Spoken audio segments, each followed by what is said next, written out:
Because once you start reading something that makes you passionate, that drive will keep you going instead of reading a paper because everybody is reading it and then you don't like it.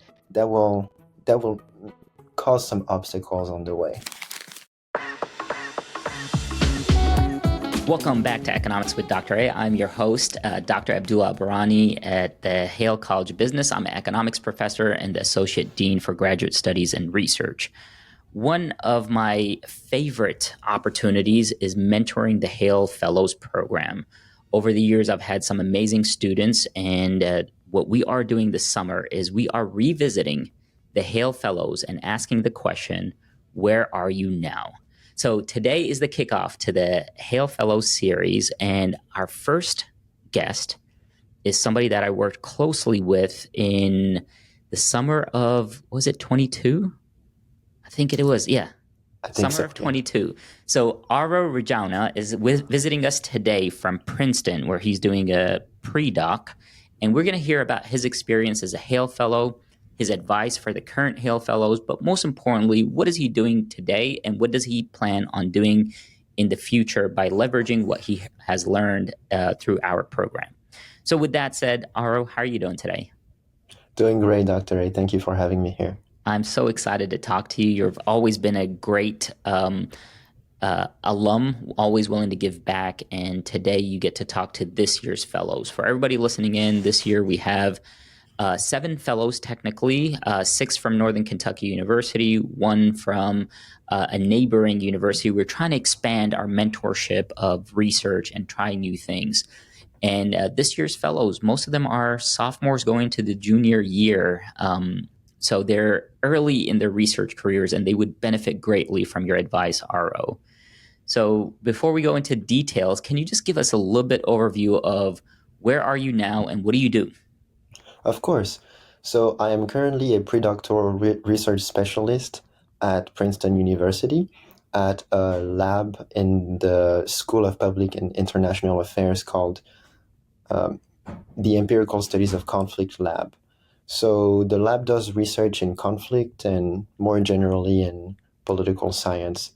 At the moment, I work with a professor. Her name is Professor Tanushree Goyal. She's a political science. We are working on a project that looks at data in local elections in India. So I'm helping with different tasks. Would it be merging data sets, writing the working paper? And this is pretty much what I'm doing at the moment. That is a fantastic, and I am extremely proud of you for transitioning from Northern Kentucky and heading to Princeton, and more importantly, doing the work that you're so passionate about. Ever since you were at the Hale College of Business, you were always interested in this intersection of political science, economic development, and now you're doing research that you are passionate about. Can you give me an overview of what a typical day is for you? Or is there such thing as a typical day, Aro? Well, I would say my days look like each other pretty much. There are variations throughout the week, but let me tell you about my busiest days, which would be a Tuesday. Mm-hmm. I usually wake up in the morning and I get breakfast, I take the bus, and I get on campus around 9:30, 10 o'clock. And I work on the task that I need to work on. Most of the time, it's a lot of coding in R, Mm-hmm. which I use at the moment. And typically around 4:30, I will have a meeting with Professor Goyal and Tanisha, the other PhD student who is also working on the project. So we discuss updates that we have, we discuss how far we are in the project, directions we want to take the project, and I usually tell them what I've done for the week, and that's pretty much it for the day, and then I leave around 5 to 6 o'clock, where then I go to the library for either personal readings or whatever events they have on campus. So most of my days, I would say, is mainly coding in the office, unless there is a seminar or a presentation at the Department of Economics or at the Politics Department. Sometimes I attend those, they have lunch, and sometimes I also have discussion times with the colleagues in the office. So that's pretty much how my day happens. So you've ingrained yourself into the research community since arriving at Princeton. Pretty much. And the great thing about Princeton University is that most of the people here are interested in research that is innovative. They present ideas that I've never thought about in the past. And it's really interesting in terms of opening your mind to new topics. I was never really interested in comparative politics in college, and now that I'm hearing people working on it and what they do, I feel like, oh, I should read more about this, I should read more about that. So I think being in a university setting in general is great once you graduate from college and you start working. I think it does make me grow in my intellectual curiosity. I love hearing that. And for everybody listening, Fawaz Abdulaziz is also on this podcast. And one of the tasks that Fawaz and I, we're thinking, we're spending a lot of time trying to figure out how to develop what we're calling a research community, this research lab where people just want to hang around and learn and be curious, which is what you're describing, Aro, that you get to do over there. And we have a small good cohort with our fellows, but we want to expand it because, as you can tell, the numbers and the ideas grow exponentially when you have more people around you. So any tips that you have for us on how to develop that research lab or research culture would be greatly appreciated. Um, so I've watched your progress, and I continue to stay in touch with you regularly, and I'm very happy that you keep those lines of communication going, Aro. One thing looking back at your career, going back to this hunger of curiosity, is you were always curious. You were always reading. You were always consuming content. And one of the conversations that I'm having with the fellows right now is you cannot produce research without consuming research. Right. So tell me a little bit more about yourself. How did you develop this curiosity, and how do you keep it going? Oh, that's a great question. Well, let me give you some context and tell you more generally about myself so that people would understand my points better. I'm originally from Madagascar, and I left Madagascar when I was 1 year old because my parents immigrated to Morocco until I was 7, and then we immigrated to Ivory Coast. So I pretty much grew up in sub-Saharan Africa, and I've seen examples of things not really working or people being poor and general topics that revolve around development. So as I grew up, I always wondered, why is it that countries that are close to each other could be very different in development, or let alone countries being in the same continent? When I look at Madagascar and I look at Ivory Coast, they are completely opposite in terms of how things are developed. Just the infrastructures, the road in Ivory Coast are much more taken care of than in Madagascar, for example. And there are so many other examples of cases where the difference is stark. So growing up and then going to college to study econ and statistics, I always kept in mind that desire of understanding why people are poor, why politicians make this or that decision. And that led me to pretty much read about anything, read very broadly. Would it be on psychology? Would it be on econ, political science, philosophy, sociology, and anything I could list? That kept me curious and on my toes, if I can say. So if I were to summarize it, and Fawaz help me out here, your lived experiences generated this curiosity, and you are driven and motivated to figure out this one question that is broad and can be looked at from different lenses. That's correct. Yeah. Yeah. So I have a question. If Yes. I don't think you've answered it, but it's more on why are you interested in research? So that is like why are you doing research in the first place? Oh, you're asking me questions that I haven't really thought. Well, I got lucky to get the job here, Or actually, let me think about this. Okay. So after graduating from college, I had different choices in terms of what job I could go to.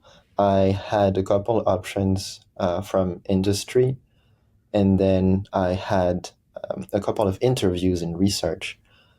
So I felt like it would be easier in a university setting and in a research setting to read and then apply what I read. So that's pretty much why I picked research. It's the opportunity of applying what I read on a daily basis, but also in the environment that I am, being exposed to what other people work on.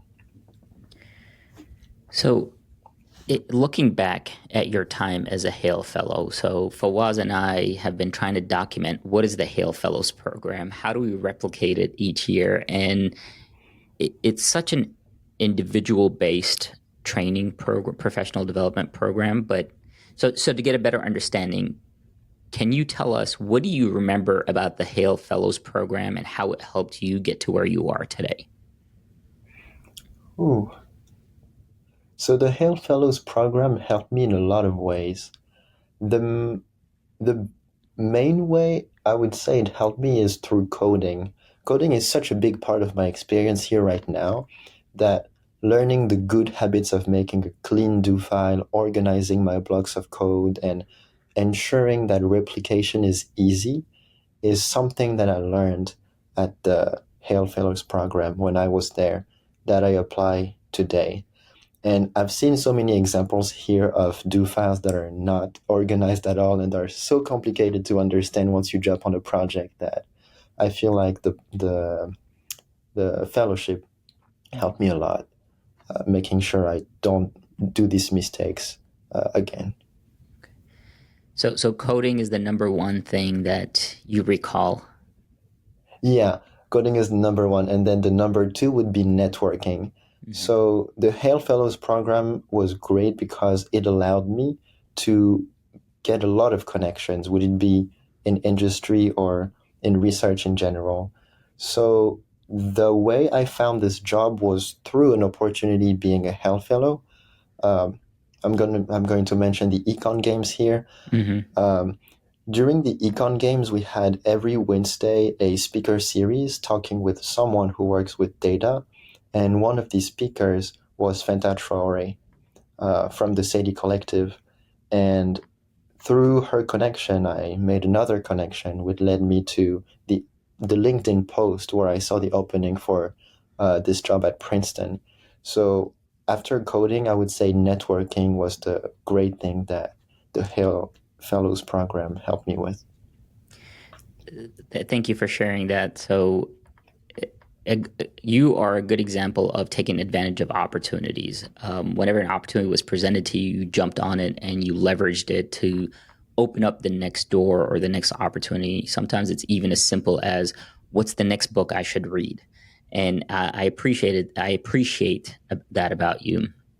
When you look back to that summer of 22, right? Summer of 22, when you started the fellows program, our current fellows are going through that program right now. They're trying to figure out what paper to write for the Kentucky Economic Association to present. What do you remember about that experience and the things that you learned or were challenging during that time? Let me ask that a different way. Do you even remember that? Not really, to be honest.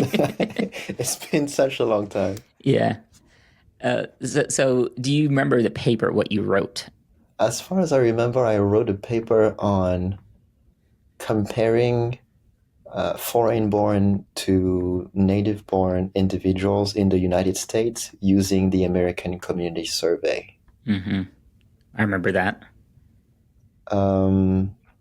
It's been a while since I haven't thought about everything I've done as a Hale Fellow. So, but no, as far as I remember, it was looking at the data set, making simple comparisons between foreign-born and native-born and US-born, and running regressions, controlling for age, education, and a bunch of other control variables. Yeah, I should look at the paper one more time. It's been a while. Time flies. It feels like Yeah. ages ago. And you presented the paper at the KEAs, and that year the Kentucky Economic Association was at Northern Kentucky University. Do you remember going into that experience? Were you nervous? Were you excited? I remember being very nervous, um, and excited at the same time. I remember making the last edits of my presentation on campus Mm-hmm. right before the presentation, and I remember calling my dad, shaking while telling him, "Hey, I'm going to present my paper." It was very exhilarating. Mm-hmm. But then I went there, and for some reason, when I started presenting, I really got comfortable Mm-hmm. because of the energy and the atmosphere in the room. Uh, Plus, it was also the fact that I knew faces in the room too. Mm-hmm. Dr. A, you were there, Fawaz was there, some of my friends and people I've seen on LinkedIn were there. So it was not a room full of people that I didn't know. Yeah. So that made me feel better. But in terms of presenting my work, it was difficult until I started. Mm-hmm. And then it flowed, and I remember having a good experience at the end. Yeah. So the phase that we're at in our current fellows program, it's May, so it's really early. They're learning how to read papers. They're still formulating their question. Our theme this year, by the way, the theme in your year was use the American Community Survey. The theme this year is financial behaviors, to go back to my own research and areas of interest. So financial behaviors is a broad area. Like you could go anywhere with that question, but I want them to anchor their thought process in financial behaviors. And for a lot of the students, this is both a great thing and it's going to be a challenge. Most of them have never had econometrics. Most of them are brand new in the area of research. They are just hungry to know what to do next.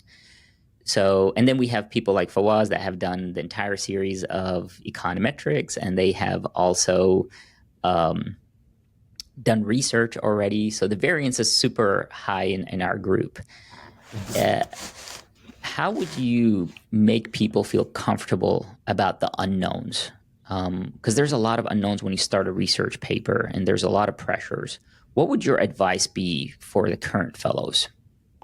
Oh, I have a lot of advice on that. All But right. the main thing I will say is focus on skills, Mm-hmm. right? The ideas might take a while to come, but if you focus on building skills first, so by skills I mean being able to code, being able to understand how um, econometric models work, How to read a paper.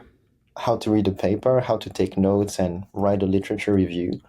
Once you have all of those down, as soon as the idea of the paper comes, it you will get going. You'll start working on it. So that's one tip. You said you have several. Is there something else that? Another thing that people tell me a lot here is read widely, Mm-hmm. because sometimes you're only sometimes you find yourself only looking at econ papers, Mm-hmm. but I found interesting to also read current things, newspapers, things that are happening in the world. Reading publications from think tanks or from the World Bank helps as well. And also maybe diving into sociology literature or Yeah, psychology literature, depending on depending on the topic you're working on. Reading widely is another thing that I would do. that's really good advice. And actually, that's something that Fawaz and I have been trying to figure out. How do you read widely? What is your process to consume good information? Like, is there a platform that you use or a system in which you get exposure to these ideas? For me, I always start, especially with the work I do nowadays, I always start with academic journals. Mm-hmm. So in econ, it would be the Quarterly, the Mm-hmm. American Economic Review, and all those big journals. There is the equivalent in political science. There's the World Bank publications, and then policy papers from Brookings, the Fed. And then besides of that, there are books as well. I think about a lot of books that I read from Princeton Press. Mastering Metrics by Joshua Angrist, for example, is something I read that helps me think about how to use econometric tools to prove causality. Also, when you read a paper, looking at the sources of who those authors cite and going from there, that could lead you to another paper and another paper and so on. So that's a good way to do it. Yeah. So those are academic pathways to information. Do you read any popular media? I do read The Economist once in a while. And on YouTube, I watch some news channels, BBC, NPR, Al Jazeera, and all of those to stay in touch with what's happening. Yeah, my advice usually is the best research papers are tackling something that is happening in the world right now. So you need to figure out what's happening in the world. I have a newsletter coming out Wednesday on what I'm calling the housing crisis in the United States. That is something that might spur some research questions. How do we solve the housing issues in the United States? Or another thing that is going on, and this was actually in The Economist. Let me see if I could find this image to make sure I am. Yeah, so there's this narrative right now that the current generation is doing worse than any other generation previously. And I don't know if you've seen my YouTube video on the silent depression, but this narrative continues to show up where this generation is being either told or truly believes that they are worse off than any other generation. And then The Economist this past week shared a photo or a graph, that cites a Federal Reserve working paper from February 2024 that shows the distribution of median income by age for each of the generations. And it is clear millennials have the lowest median income distribution throughout the entire age, boomers higher, Gen X, and then Gen Z is actually the highest. The 20 to 23-year-olds are making more in real terms than the Gen X's, boomers, and the millennials throughout time. So this evidence continues to build up that this generation is not necessarily worse off, but yet there's this belief that they are worse off. And I am so interested in trying to dissect or disentangle why reality is not the perception or vice versa. So if anybody's willing to find a new research question to kind of tackle that, I think that will be very helpful, because I think it has implications on the safety and the security of the country. If a generation truly believes that they're worse off, it has implications to capitalism, to work efforts, and the United States is large, but it could have political ramifications as well. So, if you just listen to that, this is exactly what our quote-unquote research lab does. Fawaz and Aro, when he was part of it, we just find something interesting in the world, and then we end up having long conversations about it. And I highly encourage you, if you're looking to start your life as a researcher, to find a group of individuals that are willing to entertain the wildest questions or the random fact that you come across. Fawaz, do you have any questions for Aro? If there's a question, it should be, what is a good read? Because I'm interested in research, and because right now I'm trying to look at what's best for me, like after graduation and that kind of stuff. So I want to find something that makes me more valuable, like a skill set that makes me more valuable. So what is a good read for me, basically? And Aro, to give you context, Fawaz is exactly where you were summer before you graduated. Okay. So, and his goal in life is to replicate Aro's steps. And that's why he's on this call today, because he wants to be his own identity, Fawaz, but replicate Aro's steps. So pre-docs are something of his interest. What advice do you have for Fawaz? In terms of what you should read, is that right, Fawaz? Read, or I'm going to take it a little bit further. What should he do this next year to maximize his possibility of being the next RO? So, Fawaz, tell me again how many semesters you have left. I'm gonna be a senior this fall. Okay, Yeah, so just 2 semesters. so 2 semesters left. And you have taken econometrics already? I've taken both econometrics. I think what's left right now is the seminar. So Okay. So I would say, as a preparation to graduation and then getting a job in research, I already said focus a lot on coding skills, because most of the applications will require a coding sample where you showcase an example of something that you coded. Would it be a regression, or would it be cleaning data? Making sure that you can show them that not only you are able to code, but you are able to learn other languages quickly as well. Here, for example, people work in both R and R and Python. And if you're good at one language and you understand the syntax, it would only take just some time to adjust to the other language. So focusing on coding. Second thing is developing your own research interests. For that, I would say read a lot, but specifically read things that really interest you. A good friend of mine, Max, told me that the best research is something that touches you personally. Would it be something that happened to you or your surroundings, or an issue that happens in the world that you find really interesting and you would like to look at? I would say start with that. Because once you start reading something that makes you passionate, that drive will keep you going, instead of reading a paper because everybody is reading it and then you don't like it. That will cause some obstacles on the way.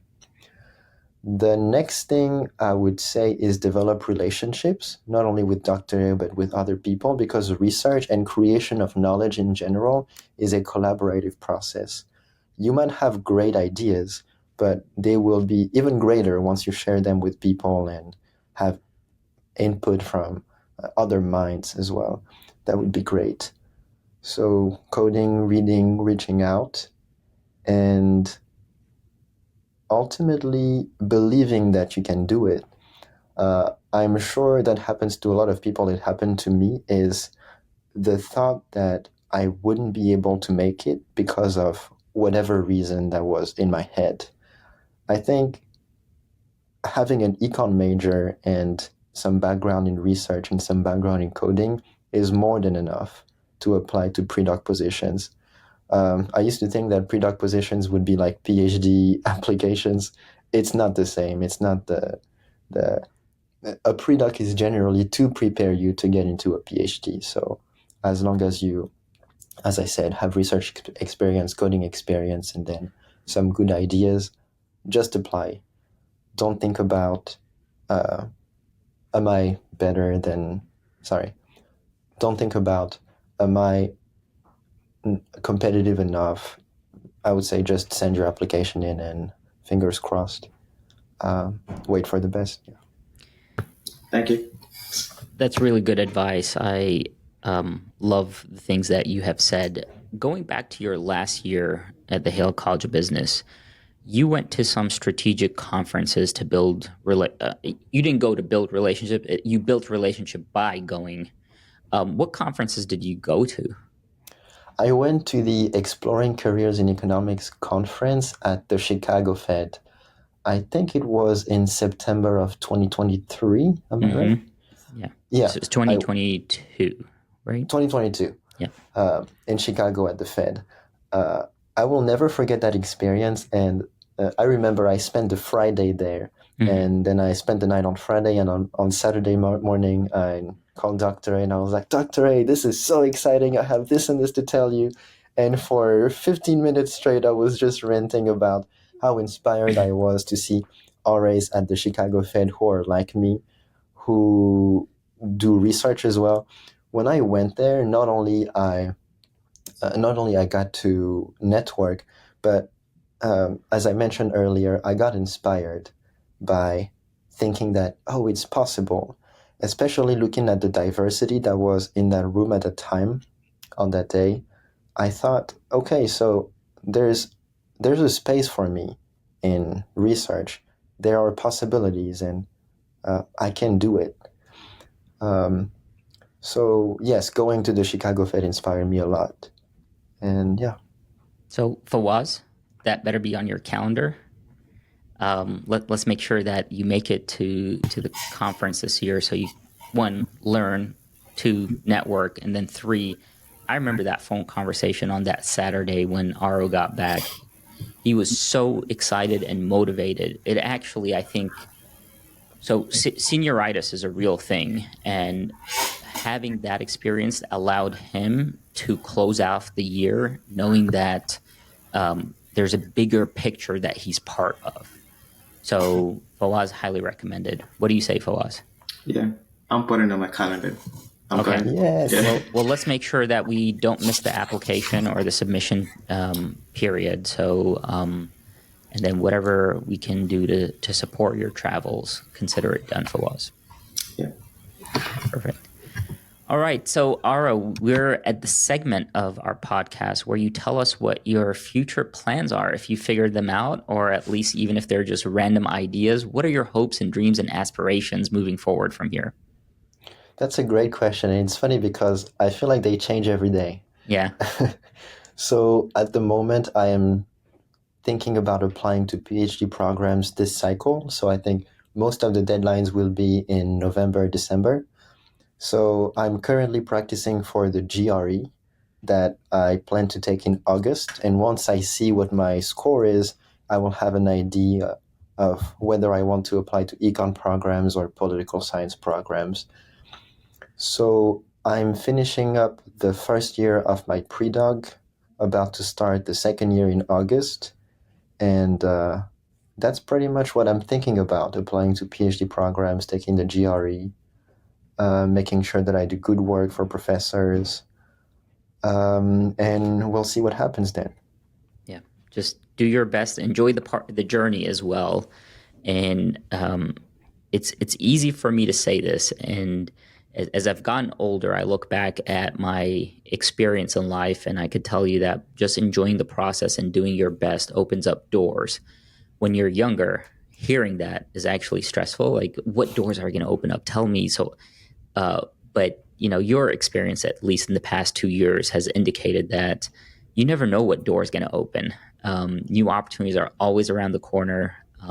But by leading with curiosity and giving back, new doors open, and success is a result of that. That's true. I would have never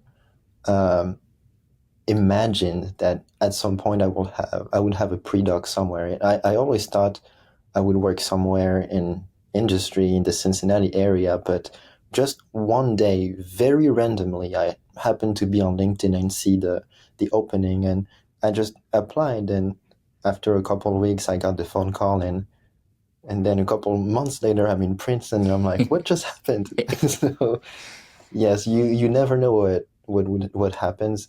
Just make sure that you're building up your skills, because at the end, skills are transferable. Whether you do research or you end up doing data science, or your skills will always stay with you. It's just opportunities that will come and go. So be ready. Two things that you said that are really important. One, Fawaz keeps on asking me as we're preparing for the summer, why research? Why is research important? And you just answered that question. Research gives you transferable skills that apply to any industry, to professional development. How do you deal with closed doors, right? I mean, research, there's doors that open up, but there's more doors that close. You get disappointed. How do you react to that? How do you build that resilience? How do you spend hours, sometimes days, sometimes months trying to answer one question? That is persistence. So research is a valuable way of teaching life lessons, transferable skills, as you call them, Aro. The second thing, and this is important for Fawaz as he goes through the next year, I remember you and I spending hours trying to figure out what the next part of your life is going to be. And it was a time of anxiety, stress, and now somebody looking at you is like, oh, Aro had this figured out. It was easy, but they are missing those sleepless nights and those anxious conversations. Do you recall them, Aro? Yes, I still have them today. So it never goes away, huh? It never goes away. It's just it's ambitions that are evolving, right?